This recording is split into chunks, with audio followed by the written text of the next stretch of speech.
Well, welcome to Living Present. And again, we have the privilege of having Gina Barker on our show today.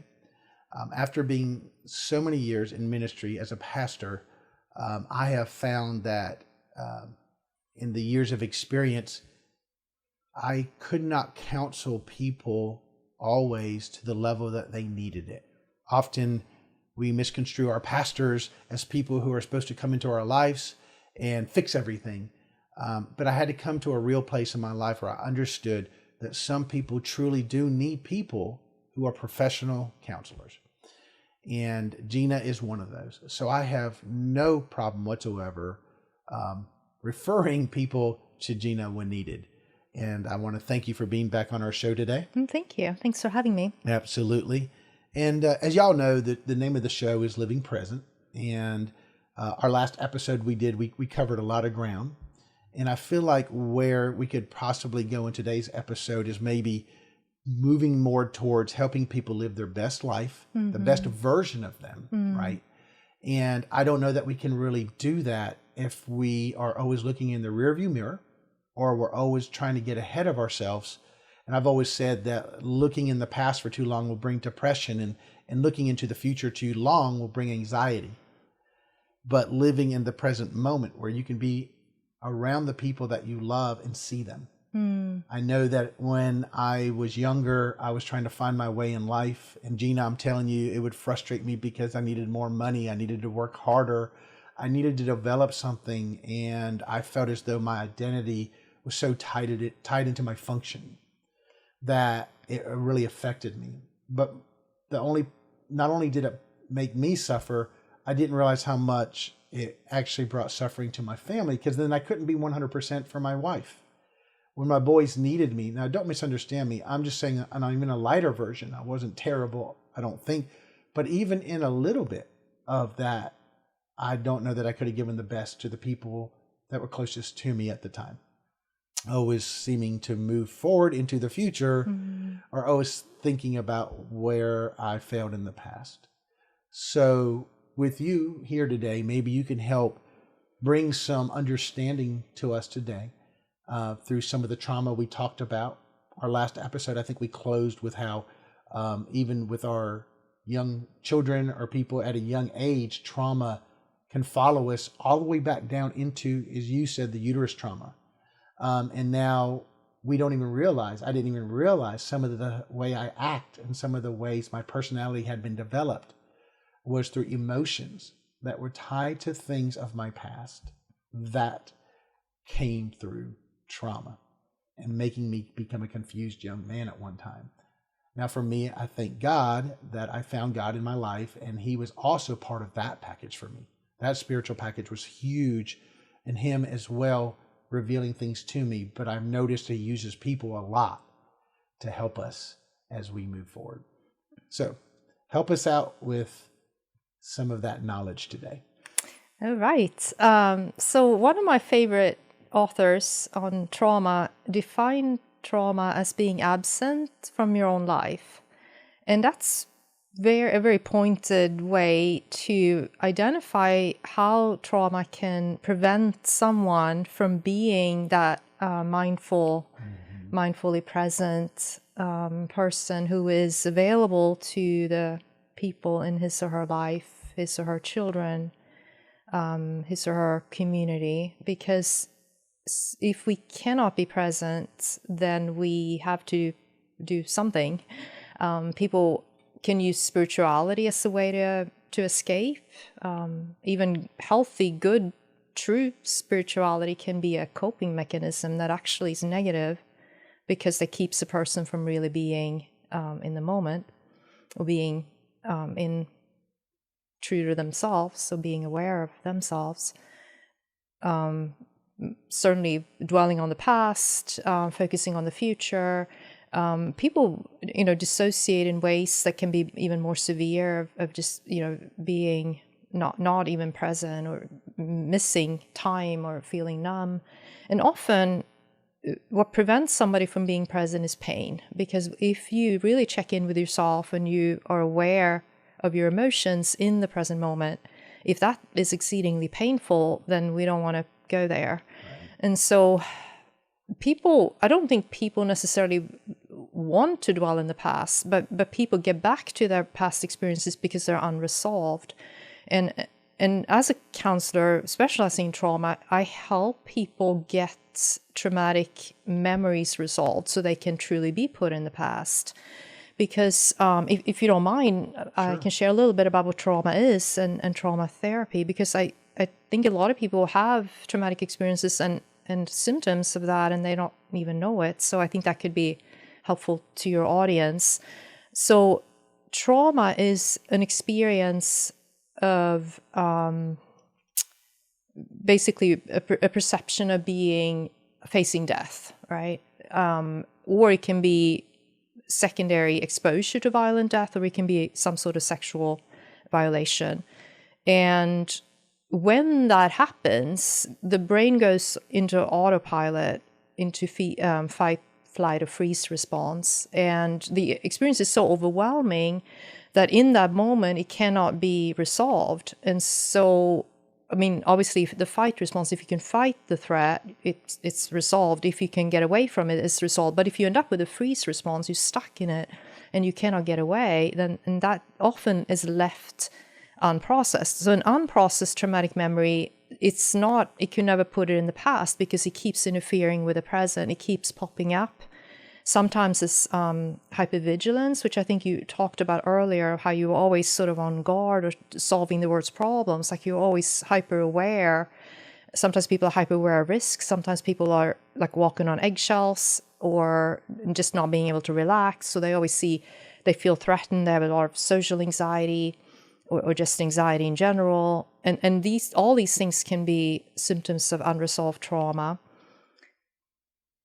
And so memories can come back as flashbacks or nightmares, or like exceedingly like shame, thoughts of self-blame or self-loathing, regrets. Avoidance is a trauma symptom. Like you may avoid certain places or certain activities because they remind you of something that's like really, really difficult.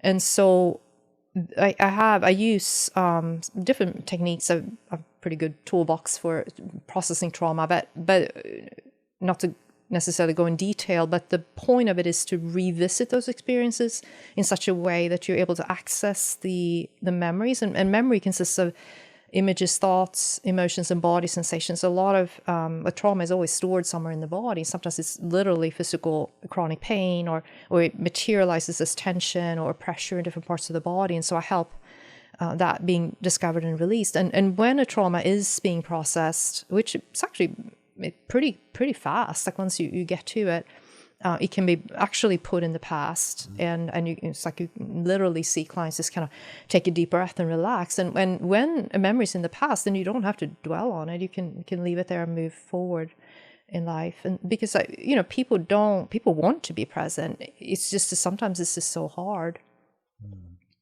Yeah, that's good, because I think about a few people, including myself at one time in my life, that because I wasn't being present with the people around me or even myself, I had to adapt by complaining, criticism. Glass is always half full, right? It almost seems like my world in front of me could never be alive. Mm-hmm. Everything I had to have my input to make me feel better about myself. So I guess maybe I adopted some of those postures of that trauma that says, if I can point out all the flaws around me, I won't feel so flawed. Mm. Yeah, often that comes from deep shame, and shame loves to hide, and so we don't always know it. But if you feel deeply inadequate or deeply unworthy or deficient or unlovable or like a failure in some way, that's toxic, and so that's what you're gonna project on other people. Because guess what? If I'm not good enough, well, guess what? You're not either. So it's very contagious. So that's, I think, one reason why people are overly critical is that they're actually really self-critical, but that's too painful. So it's easy just to project it on other people, or to put expectations on other people to meet needs that really is unfair, that they're not really able to meet, to be that, like, to love them in ways that they want to be loved, but it's just it can't happen. Like, as adults, we really do need to learn to take responsibility for our own needs, our own self-care. We can't rely heavily on other people once we've reached adulthood. It doesn't mean we can't let other people in or to be interdependent in a healthy way, but codependence or dependence on other people is just not a healthy way to live. Yeah. Yeah. You said something in the last episode, I think, I want to bring back up because, again, I'm right now, for some reason, I'm in this grid of the experience I've had in the last 30 years as a pastor. And one of the things that we often do, we get up there to encourage people to try and find that spot where they can be whole. And for me, I know for me, the Lord has been a big part of that in my life. It's everything to me, to help reveal things to me. But He uses people often to help hit triggers. So I can then reflect and go, wait, but then I take it and I can then say, you know what, but this is how I'm supposed to respond if I'm going to talk about fruit of the Spirit. I'm going to talk about those things, but it's not equaling, right? So that would be a frustration because everything I'm reading I'm supposed to be, I don't feel like I'm living it. I don't feel like I'm being authentic to that. And it left me in a despair of, and here I am a pastor, right? And now years ago when I went through this, I'm so glad that I ran into people who would talk about things like you're talking about to help me really diagnose some things that could put their finger on, maybe this is what's wrong, right? And a lot of times, if we're not careful, we'll over-spiritualize it and we just keep saying, God is in control, God is in control, He's going to take care of it, He's going to take care of it. But I still see misery. I still see that you haven't come alive because you're still in this place, maybe like you were talking about, navel gazing, thinking about yourself and constantly. Now, self-care is different. I understand that. But you live in this world, it's almost like a vacuum. And if we're not careful, I used to joke about it for myself that I would take a French bath, which if you don't know what a French bath is, we joked around was you don't have to take showers, you just put perfume on. So the real you really is stinking and everybody knows it, but you're covering it up with perfume. And if we're not careful, that's what Christianity can be to us. We can try and dress something up that it's not real and authentic. So when we go out to really go out and help people with just to run and help them, it comes across not authentic, not real. And it's more of be honest with you, I even thought about this before, Gina. I thought, gosh, the way I would even have to teach or preach, if I was being real and I went to the streets and talked to some stranger like the way I talk behind a pulpit, they'd be like, who are you? Because we tend to tell people what we think, our opinions, instead of taking the time to listen, to bring ourselves to a place where we can be present. And therefore, I don't have to keep adopting everybody's opinions around me in this expectations of all these influences around me, where I can be independent and free now from those influences that are shaping me into something I didn't like. Now, that was a mouthful, and I don't know if I actually nailed what I was trying to say, but take from that context what I just said maybe and help someone so that we can get back to ground zero. We can get back to the authentic self. And I know we're still talking about being present. Yeah, I do think you touched on a lot of things there. And being your authentic self and loving your authentic self is really where you don't have to focus on yourself, because self is really designed to be a life-giving, loving mechanism of being human. It's kind of a core of who we are, and life flows from that. But if we're not connected to a true self, we feel disconnected from someone that you can respect and love and feel like, yeah, I love being me. Then you do kind of get stuck in that. It's like kind of like quicksand. Like you just the more you wrestle, the more you sink into it. And I don't think that you can really get away from that, or when people do try to escape, there's just a lot of self-hatred and just like, well, I'm just going to, kill that person and try to be somebody else, which really doesn't work at all. I mean, that's just, people can tell a fake. People can tell somebody who's just sort of pretending and it's not grounded in who they truly are. And so I do think true spirituality, it flows from a healthy relationship with self. And I think as I, encounter Christians, which I sometimes do, some of my clients are Christian and some are not, but so in church and such, if there is self-judgment or self-hatred, it's just a trap. It's just not leading to anything good. And I think we're afraid of loving self, but selfishness is exploiting other people for your own benefit. That's something totally different. Self-care and self-love is a God-given responsibility.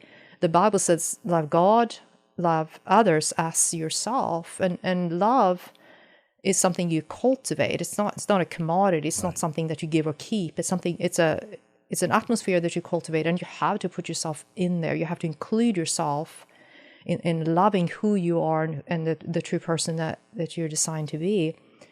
Otherwise, you're really not going to be able to love other people or God, because God is wanting a relationship with you. And if you're not present, he's not going to be able to have a relationship with you. And I know that got kind of, spiritual there, but... that was so well said, though. I as a Christian, God is everything to me. And I don't put that up sort of as a barrier in the way I help clients, because if they don't really want that as part of, if that's not part of their goals, I don't make it. Right. But I certainly, keep in mind that, I like for people to find like who they are designed to be and to be their best selves. It's really good. I like how you actually coined all that. So this will probably maybe help someone watching as well as me remembering this story. But someone once said, you can fake it till you make it, right? And we know that doesn't really work. At some point, you're going to have a reckoning. And coming back into that authentic stuff, at some point, there's going to be a crisis. There'll be something that makes you pause, reflect. If not, that's scary, right? There's got to be at some point you are going to pause and reflect. And so I have learned, even within myself, I'm learning even now, what do I truly believe about me? Okay, what do I really truly believe about God, and own it? And I think that's the hard part, because I think I've owned so many other people's opinions and expectations and worn so many different things that weren't me. Like David trying to put his armor on, so it was the wrong armor to kill Goliath. And that's how I felt. I was trying to always wear someone else's armor for so long. And I remember that body language will always betray you, because there's so many things in our body language that you cannot control. Things you can't think about. When you hesitate to talk, how you look at someone in their eyes when you're talking, when you're looking away from them. And so I've gone through this a little, this authentic side, since we're talking about it, taking notes on this. And a good example would be my son. He's getting ready to graduate from high school. And I'm pushing him, what do you want to do?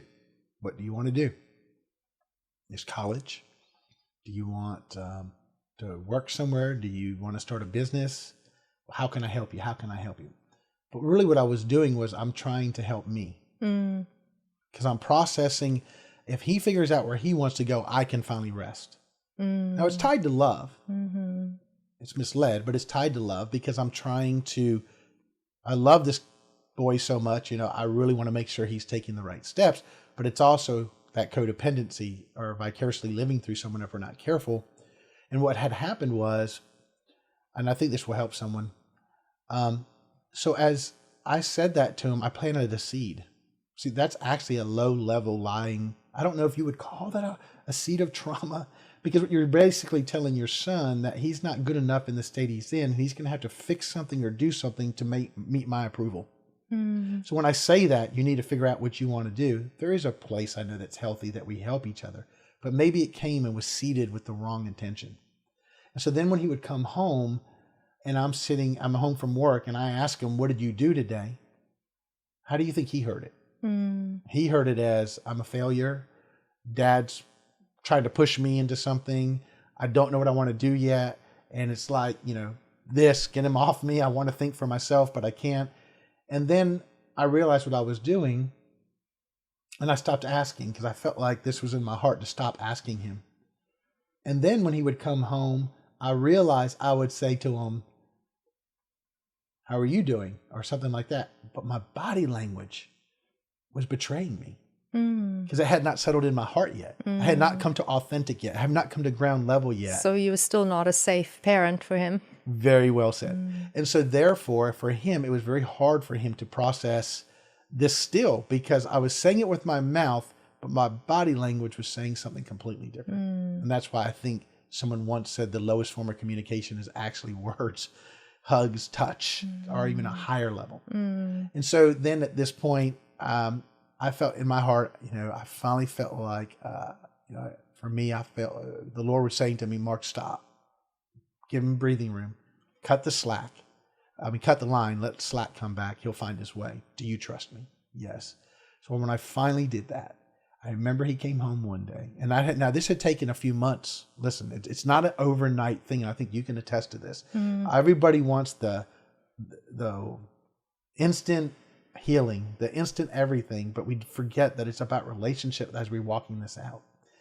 And he comes home a few months later, and I'm sitting down. I'm actually on my recliner, and he looks over the banister and he says, "Hey, Dad." I said, "Yeah."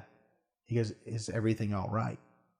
I said, "Yeah," but I knew what he was saying. Something had changed, and he came home and he realized that thing wasn't there anymore. Where he had to perform, he had to say the right answer when I came home, he was free. And it was in that moment, it was only a little bit of time went by, and he started finding his way. And now he's up and running. He's still going to have his own issues he's going to have to work through, but I'm no longer tethering him to my expectations. Yeah, thanks for sharing that. I do think it's pretty common for parents to have to project their own performance anxiety onto their children and living vicariously through their children. And I do think it comes back to living your purpose. So I think every human being is designed for a God-given purpose. And I think that can shift, as we dig in our heels or take a detour or whatnot. But we can always find that one or several things that give us really deep sense of purpose and meaning.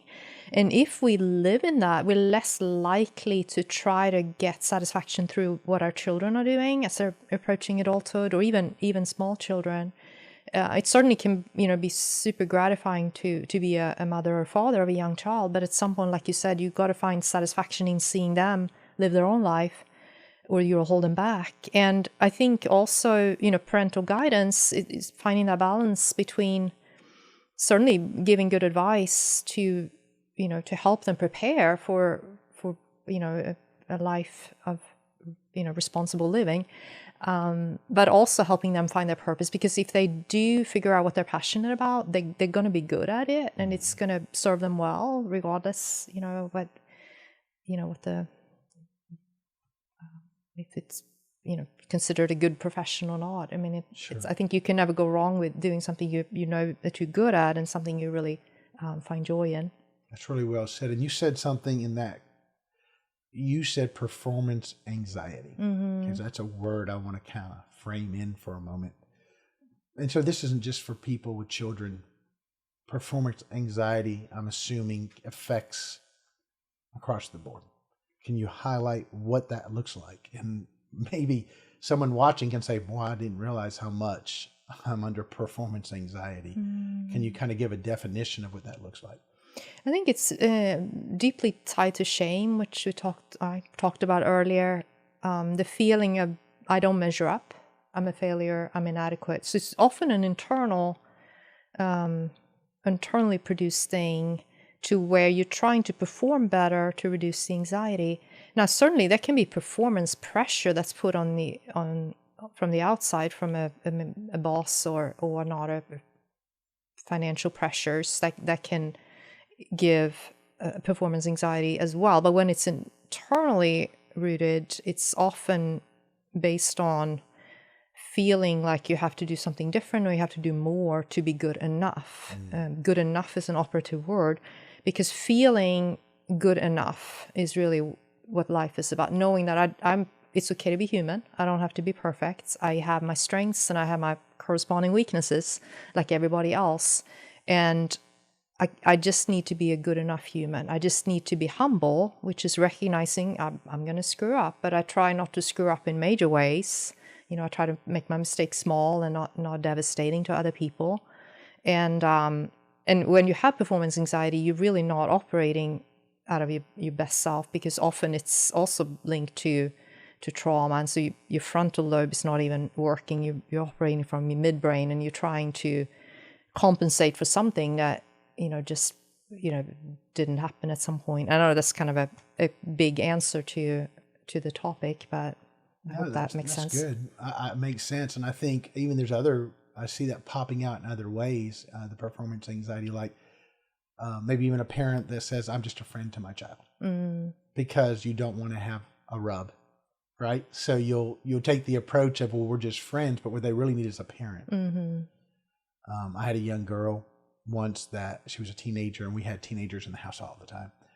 And my sons were getting ready to go out for the night with their friends. And I said, all right, son, you guys have to be home by 9 p.m. tonight.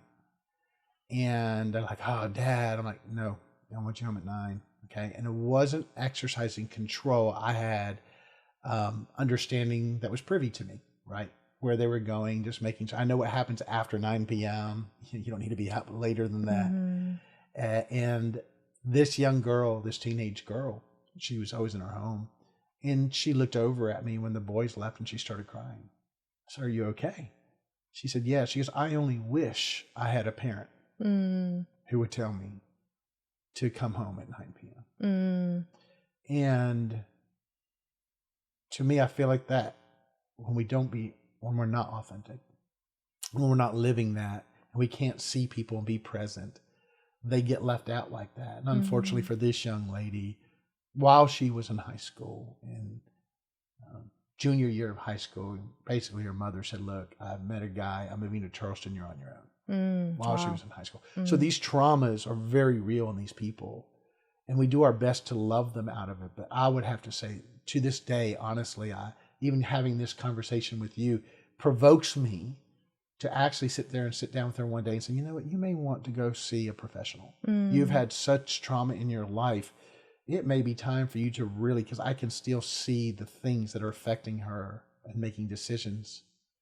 Doesn't change how much we love her. It just, we love you so much, we're willing to come alongside you and help you. So that whole performance anxiety can obviously move in different ways to avoid it, to do better or try and be better, to prove ourselves. And I may have just jumped out of one box into another, because that may not be the same thing as performance and anxiety, what I just said. Well, I think depending on people's personality, often, and just circumstances in general, some people try harder to be the good girl, the good boy, to please the parents or whomever. And other people just like, it doesn't matter what I do, I'm just gonna, and they take the other route, and they just become troublemakers, and they're really hurting. They're just trying to get attention by doing bad things. And then they kind of get their identity that way. Gotcha. So, it can go either way, but it's important to recognize, I think, what's the deeper hurt is, what's really driving the behavior. Yeah. Wow. So learning to live a life in the present.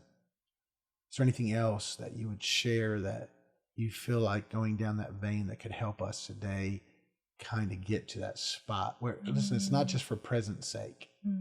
It's because for me, it has to do with the people that I love around me, and maybe the person at the supermarket that I go into and I check in online and I realize I have no headspace, right?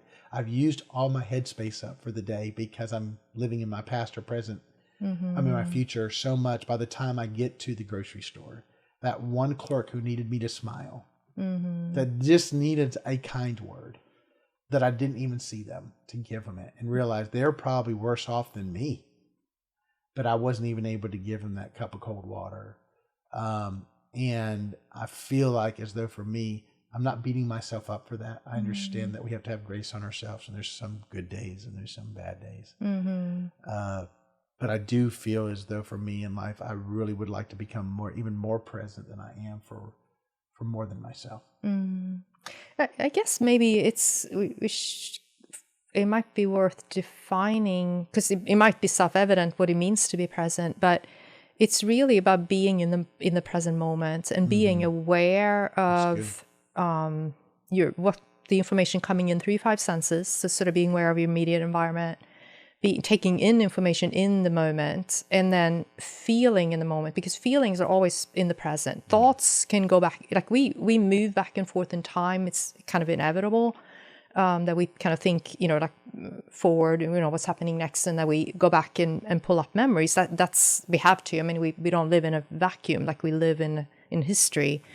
But emotions are always felt in the present, and that's often where people check out first, because it's painful to feel, or we judge. We think I shouldn't, be guilty. I shouldn't feel this. Like in your example, sometimes you just need to have self-compassion to say, I'm really tired. I'm really checked out. I'm really overwhelmed. I don't really have any bandwidth for anybody else right now, so it's okay. I had a rough day. I'm just going to jet in and out real quick. This is not my day to be, chatting the lady at the register up or whatnot. And I think that's okay. But the key is being self-aware in the moment, checking in with your body. And that's another thing, like knowing some people are very disassociated from their own physical bodies. They don't, and it can translate into not really like denying if they have aches and pains, or just not feeling comfortable even in their own skin. That can be because they don't like, the way the skin looks or whatnot. I mean, there's just so many directions we can go with being absent as opposed to present. But I think if, a good way to practice is to take half an hour or 20 minutes, put 20 minutes on your phone, find a place of solitude, and just really just sit and just focus on maybe something positive, like God is good, or life is good. I can be present. And this, if you have trouble doing that, then that's a good indicator that there's like a lot of ambient stress, and that you just kind of running, and then you're not really grounded in the here and now. Yeah. So that's really helpful. good. Yeah, you actually brought up feelings and emotions. Now, I know probably we're definitely going to have you back, so we'll have more episodes to go. But feelings, emotions, that's probably something you deal with a lot, trying to figure out what is truth, what is not, what is I like storytelling, and I think it helps people. But there's this time where when me and Lisa got married, and my father and mother fought so much that it was a hostile environment. So I lived in the woods and I built forts and brought my friends in and built community. And I remember coming home after a trip, a business trip, and not pulling in the driveway and not wanting to go in the house, not even knowing why I don't want to go in the house. But I have this feeling. Now, I miss her when I'm out on the road, right? Back in those days, this was years ago, 20-something years ago. I'd miss her when I'm on the road, but the minute I'd come home, I'm like, because we're just getting married, and one little dispute for me was not a little dispute, right? It compounded, because all I could remember was this horrible experience that when my mother and father fought, it was explosive. And so I sit in the driveway and I go, I don't want to go in. I almost want to go get in the car. Not that I didn't love her, not that she was a wonderful person. Something in me just didn't even want to give it a chance that we could have conflict. And so I wouldn't get in. But then I felt as though in that moment, my heart was saying, is this true? Does she not like you? No, she likes me.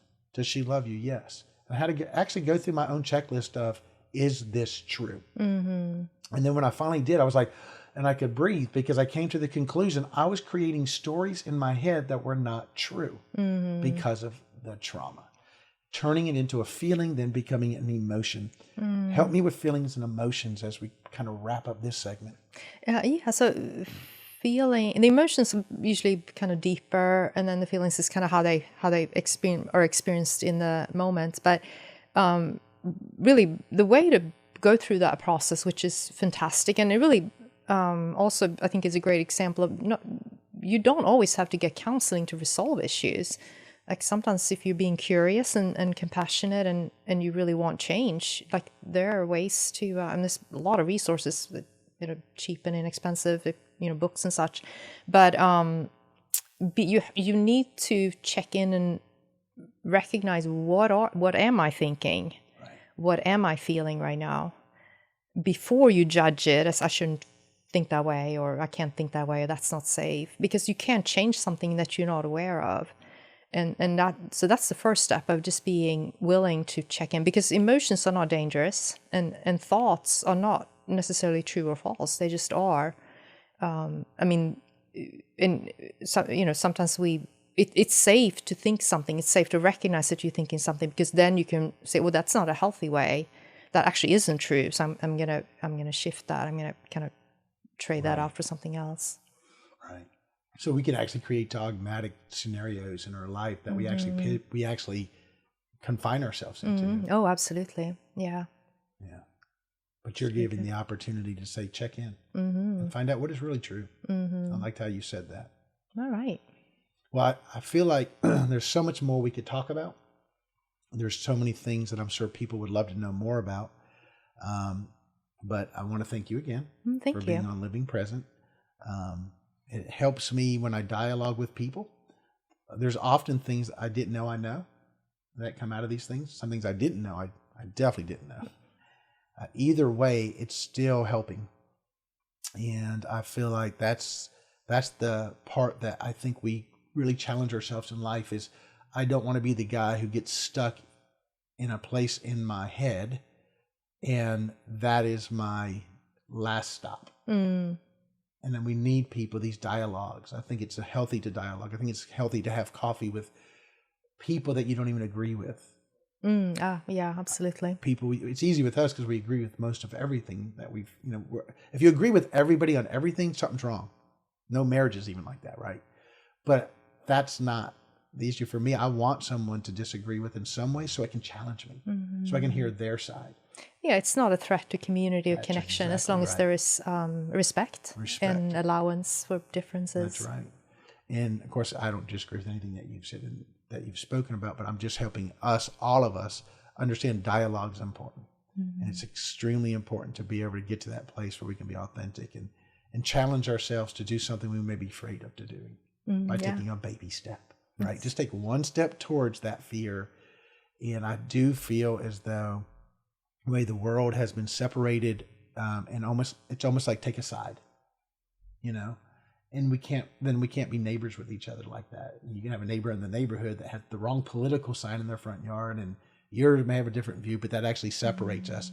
But I would encourage people, I would encourage ourselves to say, you know what, if you really care, if you're really a caring person, if you really want to have community, step out and build relationships with people, even with people that you may not agree with. Yeah, I think being more present allows you to be more confident. Right. And so other people's views are not a threat to you. Yeah. It's like they're welcome to have them. It's not a problem. That's exactly right. And you can still keep your perspectives. That's right. I think everybody's entitled to their own views. Well said.